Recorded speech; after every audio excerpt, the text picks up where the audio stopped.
Galen, as you look at the state of consciousness studies today, you have, I know, some critical views of it, and I'd love to hear them. Oh, so I find the current state of the field profoundly depressing. I've recently read through your paper, A Landscape of Consciousness, in which you distinguish around 200 different positions, and you tell me there are more. And right. So it's just mayhem out there. It's the Wild West. There's an extraordinary mixture of people, for one thing. There are people who've been thinking about this for a very long time, and brand new people piling in full of enthusiasm who haven't really thought very hard about it. Right. I don't know if you know this man, Paul Feyerabend, who had a view that what we want is proliferation of theories, let 1,000 flowers bloom, and this would be productive and help things along. Right. I think that's just not true in this case. So I'm very depressed about it, but I would be ruthless in if I were the king of the world. I would rule out a lot of theories. I would rule out all dualistic theories, for example, because I hold the view that there has never been any good argument of any sort for dualism. I would rule out any reference to epiphenomenalism. That's the view that consciousness somehow is produced by the brain and just sort of floats there and isn't causally effective and doesn't feed back into the causal process. That view is actually refuted by the very fact that it exists. Because what is epiphenomenalism? It's a theory about phenomenal experience, about qualia. But then it must have caused the theory, and it's meant not to cause anything, so it's refuted. I also think, I mean, this may not be such happy news to some of your viewers, but I think that a great many of the positions are just motivated by the desire to survive after bodily death. And I don't think that this is a good motive for any view. So that's something else I would like just to put aside. And I think one of the things I'd like to say in defense of that is that it's well-known fact that some of the Christian the fathers, the church fathers, they were materialists. They didn't believe in any sort of immaterial soul. In fact, there are books written in the 16th century which say this is a heretical view. So if you're some sort of believer in one of the Abrahamic religions like Christianity, Judaism, or Islam, you are not obliged to believe in a material soul. This is simply a mistake. So that's... I think there's a very strong justification for that, and those who say that, and some philosophers today who are believers, would point to a resurrection, but not to an immortal soul. I mean, that's part of their belief system. And so they are materialists. I quite often ask my class, not what they think will happen when they die, but what they think most people think.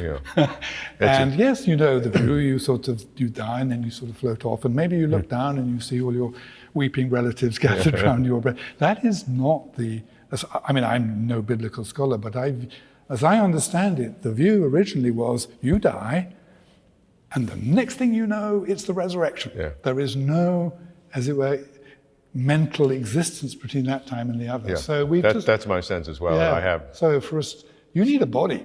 And that's why it's right there in the Christian creed. The resurrection of the body. I'm a subscriber to that. That doesn't make it right. If you and I agree on something, that doesn't make it right, of course, but it makes it happier. Let me push back a little bit on what you said about the proliferation of theories, because I have exactly the opposite view, but I come to the same conclusion that you do. So I come at a different way, and my attitude is, and I think my perspective is, because I see all these materialistic theories, of the 200 plus theories in A Landscape of Consciousness, about 100 are materialist theories. And so what I want to show, and I also see in the materialist field what I think is an artificial coalescing around 2, 3, 4 theories, as if those are the only ones that have made the list, and everything else has been negated.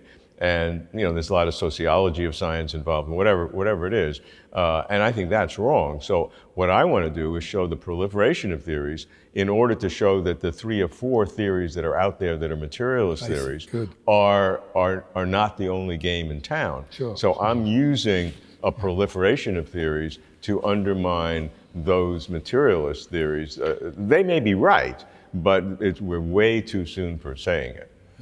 Well, now we have a problem with the word materialist, because do you use it to mean a theory that in some way doubts or denies the existence of consciousness? Yeah, yes. Right. I'm using it in the traditional sense. You are, traditional is a bad word. In the way it's generally accepted today among philosophers and scientists. Good. I'm trying. You're making me be very precise in my language. I like that. Yeah, well, the thing is, this is another of my long-term beefs, which is materialism never meant that. When materialism, as introduced, its central claim, its key claim was precisely that consciousness is wholly material. Consciousness, the real thing.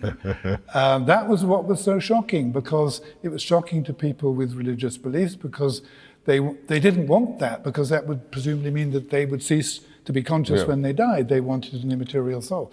But I've actually looked at this, and it seems clear that a materialist until about 1860 at least was someone who was wholly realist about consciousness, but said it's just material.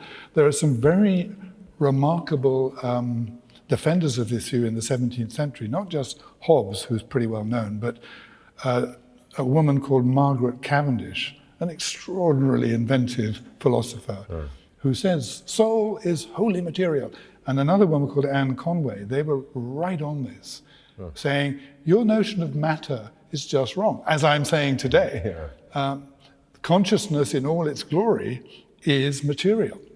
So what do we do? So I'm fighting to get this older meaning of materialism back on the table, but I don't think I have much chance.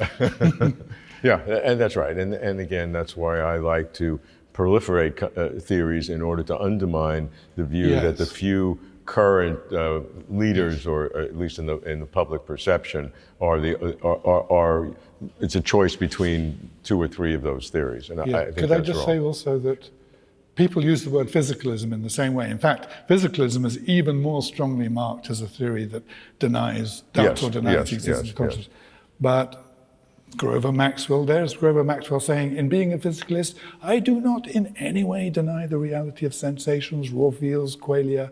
So there too, the word has just been co-opted or corralled or commandeered and corrupted. Corrupted, thank you. And it's very sad, because words, okay, here I have to quote Sir Francis Bacon, words do violence to the understanding. They take us over in ways that we're really unaware of, and we fix on meanings and get used to them, and it closes our minds. So I would say the real physicalist, I would equate physicalism and materialism and say it's got nothing to do with denying consciousness. It just says everything is physical, at least in the sense that it's the subject matter of physics. Physics talks about it.